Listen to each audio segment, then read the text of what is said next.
Hello friends, હું નીતા પટેલ અને આપ છો મારી ચેનલ નીતા વિથ ગુજરાતી તડકામાં. કેમ છો બધા? તો શિયાળાની ઋતુ ચાલુ થઈ ગઈ છે અને શિયાળામાં બધા શાકભાજી પણ મળી જાય છે અને શિયાળામાં હળદર તો ભરપૂર મળે છે. તો ચાલો આપણે આજે હળદરનું શાક બનાવશું, જે રાજસ્થાનમાં વધારે બને છે અને આપણે ત્યાં કાઠિયાવાડમાં પણ વાડીના પ્રોગ્રામમાં બનતું હોય છે. તો ચાલો શાક બનાવવાનું ચાલુ કરીએ. સૌથી પહેલાં મેં લીલી હળદર લીધી છે, તે ખમણીને લીધેલી છે. આંબા હળદર છે, એ પણ મેં ખમણી લીધી. ઝીણું સમારેલ લીલું લસણ, ઝીણી સમારેલી લીલી ડુંગળી, લીલા વટાણા, લીલી તુવેર,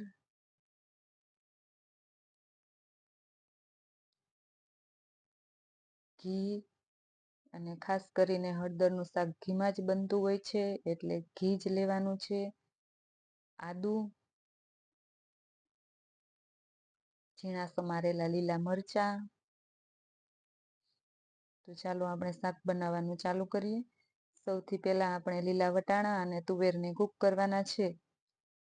જે હું વરાળે જ કૂક કરું છું.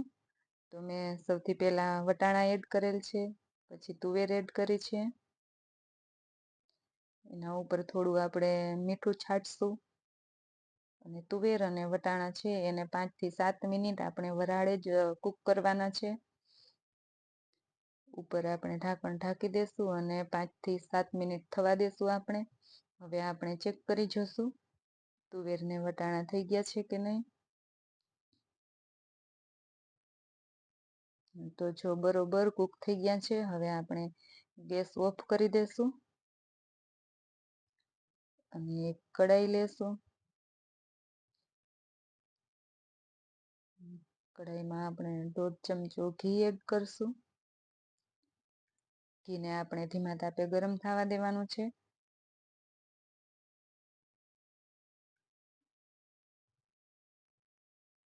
ઘી ગરમ થઈ જાય એટલે આપણે એમાં હળદર જે ખમણીને રાખેલી છે તે હળદર આપણે એડ કરવાની છે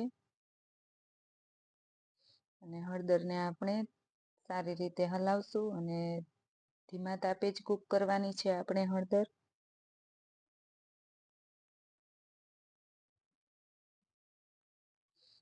હળદરનું શાક છે એ આપણે ધીમા તાપે જ કૂક થવા દેવાનું છે. મિત્રો, કહેવત છે કે ઉતાવળે આંબા ન પાકે, એની જેમ જ હળદરનું શાક ખાવું હોય તો તમારે નિરાત રાખવી જોશે. બસ હળદર આપણી 4 થી 5 મિનિટ જેવું થઈ ગયું છે. તો હવે આપણે આંબા હળદર એડ કરશું. આંબા હળદરને સારી રીતે હલાવશું અને એને આપણે 1 થી 2 મિનિટ સુધી કૂક થવા દેવાની છે.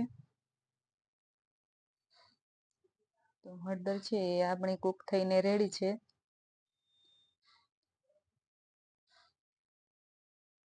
તો હવે આપણે ગેસ ઓફ કરી દેશું અને હળદર છે એ આપણે એક બાઉલમાં કાઢી લેશું.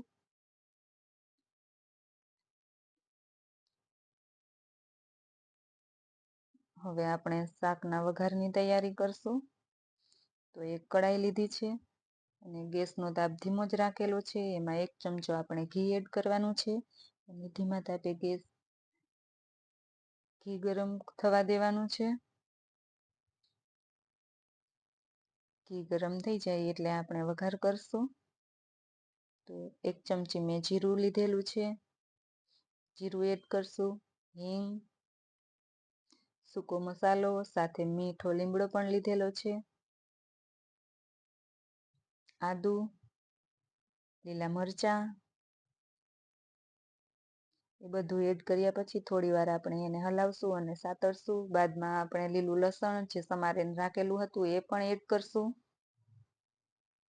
એને પણ થોડી વાર સાતળવા દેશું. લીલું લસણ સતળાઈ જાય પછી આપણે લીલી ડુંગળી એડ કરશું. એને પણ આપણે ધીમા તાપે સાતળશું. તમારે લીલી ડુંગળી એડ ન કરવી હોય તો તમે સૂકી ડુંગળી પણ એડ કરી શકો છો. બસ ડુંગળી આપણી સતળાઈને રેડી જ છે.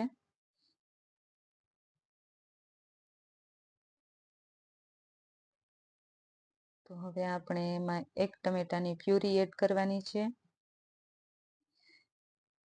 તમારે જો હળદરના શાકમાં વધારે ખટાશ જોતી હોય તો તમે 2 થી 3 ટમેટાની પ્યુરી પણ એડ કરી શકો છો. તો ટમેટું સારી રીતે સતળાઈ ગયું છે. હવે આપણે જે હળદર હતી સાતળેલી તે એડ કરશું. હળદરને આપણે મિક્સ કરશું અને ધીમા તાપે સાતળશું.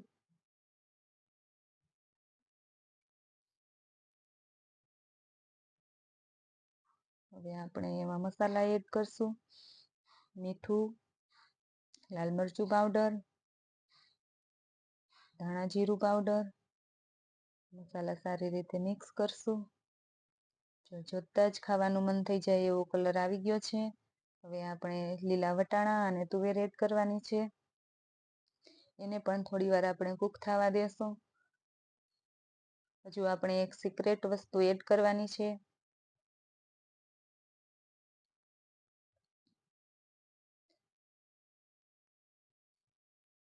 1 ચમચી મલાઈ છે. મલાઈ મેં ઘરની જ લીધેલી છે. એને સારી રીતે મિક્સ કરી લઈ અને શાક બનીને આપણું રેડી છે.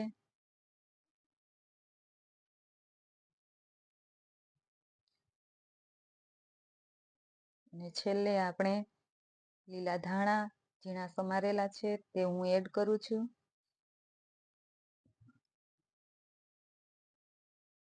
શાક બનીને રેડી છે. તો ચાલો આપણે એક થાળીમાં શાક પીરસશું. હળદરના શાક સાથે મેં ગોળ અને ઘી લીધું છે. તમને ન પસંદ હોય તો તમે ન પણ લઈ શકો. અને હળદરના શાક સાથે બાજરાનો રોટલો મજા આવે છે. જો તમને ન પસંદ હોય તો તમે ભાખરી અથવા રોટલી સાથે પણ તમે ખાઈ શકો. ફ્રેન્ડ્સ, મારા ઘરમાં તો બધાને હળદરનું શાક પસંદ છે. તમે પણ એક વખત ટ્રાય કરજો. બધા આંગળા ચાટતા રહી જશે.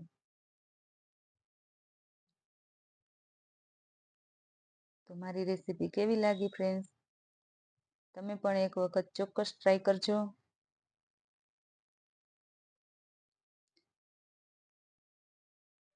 ફ્રેન્ડ્સ, હું ઉમ્મીદ કરું છું કે તમને મારો વિડીયો પસંદ આવ્યો હશે.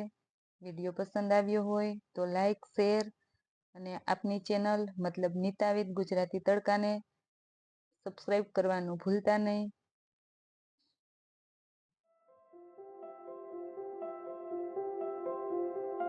શેર કરવાનું તો ભૂલતા નહીં ફ્રેન્ડ્સ. તમારા ગ્રુપમાં ચોક્કસ શેર કરજો.